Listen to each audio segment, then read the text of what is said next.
மணக்க ருசிக்க அம்மா சமையல் மசாலா ஐட்டம்ஸ் ஊறுகாய் ஐட்டம்ஸ் நம்ம கிட்ட கிடைக்குது.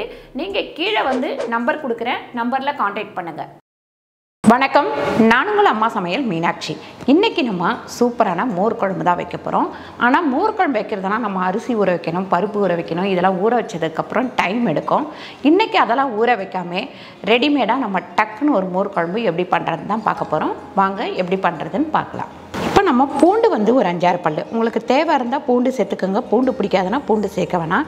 இஞ்சி வந்து ஒரு 3 பீஸு, பச்சை மிளகாய் பார்த்திங்கன்னா ஒரு 6 பச்சை மிளகாய், அதுக்கப்புறம் தேங்காய் பார்த்திங்கன்னா ஒரு 2 ஸ்பூன் தேங்காய், மஞ்சத்தூள் ஒரு 1/2 ஸ்பூன், ஜீரகம் ஒரு 1/2 ஸ்பூன். இது எல்லாத்தையும் போட்டுட்டு அதுக்கப்புறம் பார்த்திங்கன்னா நம்ம அரிசி மாவு 1 ஸ்பூன், கடலை மாவு 2 ஸ்பூன். இதில் நம்ம தண்ணி ஊற்றிடலாம். தண்ணி ஊற்றிட்டு நல்லா அரைச்சி எடுத்துக்கலாம். பாருங்க, இப்போ மோர் குழம்புக்கு ஒரு 2லேருந்து ஒரு 3 ஸ்பூன் அளவுக்கு எண்ணெய் போட்டுக்கலாம்.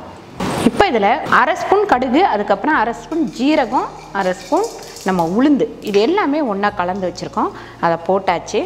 நல்லா வெடிச்சதுக்கப்புறம் இதில் காஞ்ச மிளகாய் சேர்த்துக்கலாம். ஒரு 7-8 காஞ்ச மிளகாய், குண்டு மிளகாய் சேர்த்தோம்னா அது மேலே வரும்போது பார்க்கறதுக்கு அழகாக இருக்கும். உங்ககிட்ட இல்லை அப்படின்னா நீட்டு மிளகாவே சேர்த்துக்கலாம். அதுக்கப்புறம் கருவேப்பிலை. இப்போ நம்ம பெருங்காயம் 1 ஸ்பூன் அளவுக்கு சேர்த்துக்கலாம், அதாவது 1/4 டீஸ்பூன் அளவுக்கு. இப்போ நான் அரைச்சி வச்சுருக்கிற இதை வந்து இதில் ஊற்றிடுவோம். ஊற்றிட்டு கொஞ்சமாக தண்ணி கலந்து ஊற்றிக்கலாம். இது ஊற்றினதுக்கப்புறம் பார்த்திங்கன்னா நல்லா வந்து கிண்டிக்கிட்டே இருக்கணும். ரொம்ப ஈஸியாக இந்த மோர் குழம்பு வந்து ரெடி ஆகிடும். இப்போ நீங்கள் ஆஃபீஸ் போகிறீங்க அப்படின்னா இந்த அரிசி ஊற வச்சுக்கிட்டு பருப்பு ஊற வச்சுக்கிட்டு இருந்தீங்கன்னா லேட் ஆகிடும். மோர் குழம்பு வைக்கணும்னு உங்களுக்கு ஆசையாக இருக்கும். அந்த டைம் வந்து இந்த மாதிரி நீங்கள் பண்ணிடலாம். இது வந்து நம்ம நார்மல் மோர் குழம்புலேருந்து இது நல்ல டேஸ்ட்டாகவே இருக்கும். இப்போ நல்லா 1 ஸ்பூன் அளவுக்கு உப்பு சேர்த்துக்கோங்க. இந்த மாதிரி நல்லா கொதித்து பச்சை வடை ஃபுல்லாக போயிடணும். இந்த மாதிரி திக்காக வந்ததுக்கப்புறம் நான் வந்து தயிரை வந்து நல்லா கப்பில் கலக்கி எடுத்து வச்சுருக்கேன். 1 லிட்டருக்கு மேலே வச்சுருக்கேன். இதை ஊற்றிக்கலாம்.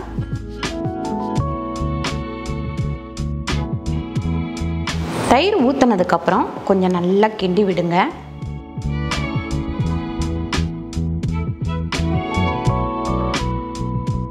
2-3 நிமிஷம் சூடு ஏறினா போதும். இப்போ வந்து நம்ம அந்த கொத்தமல்லியை பொடியாக கட் பண்ணி இதில் போட்டுக்கலாம். பாருங்க, கிட்டத்தட்ட ஒரு 6-7 நிமிஷத்தில் நமக்கு மோர் குழம்பு வந்து ரெடி ஆயிடுச்சு. இப்போ அடுப்பை ஆஃப் பண்ணிவிடுவோம்.